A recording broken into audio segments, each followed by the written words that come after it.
So Iman Shumpert back in the NBA. He finalized the deal with the Brooklyn Nets, who he was on last season with Shumpert. And Shumpert, I think it's a decent signing for the 30-year-old. This is his 10th season already in the NBA. He was with the Knicks. He was with Cleveland, Sacramento, Houston, a cup of coffee, and then Brooklyn last year. And the Nets waived him last February. He only played 13 games last season with Shumpert, but now he's back in the NBA here with Brooklyn, and they got depleted with that James Harden trade. They had 3 open roster spots, and now Shumpert, he's going to take one of them.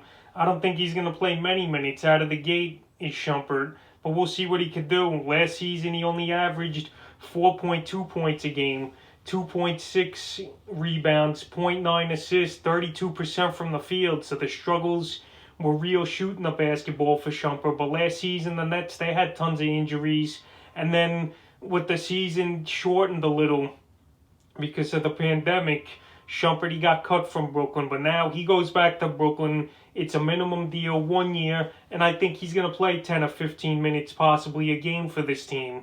But for him to have major fantasy value and be worth a pickup, I think there needs to be a big injury or two for Shumpert to carve out a role and be relevant in fantasy basketball. And honestly, he hasn't been relevant in fantasy basketball for 2 or 3 seasons when he was on Cleveland with Shumpert, because he never grew his game in the scoring categories. He was also always a decent defender, and I think that's what his role is going to be here with Brooklyn. He's going to defend a little. He's going to play 10, 15 minutes, but I don't think we're going to expect much scoring, especially with Irvin, Harden, and Durant, obviously. Those guys, they're going to have the ball in their hands 80% of the time over anybody. So Iman Shumpert signs with the Brooklyn Nets here to a minimum deal, but I don't think he'll have fantasy value.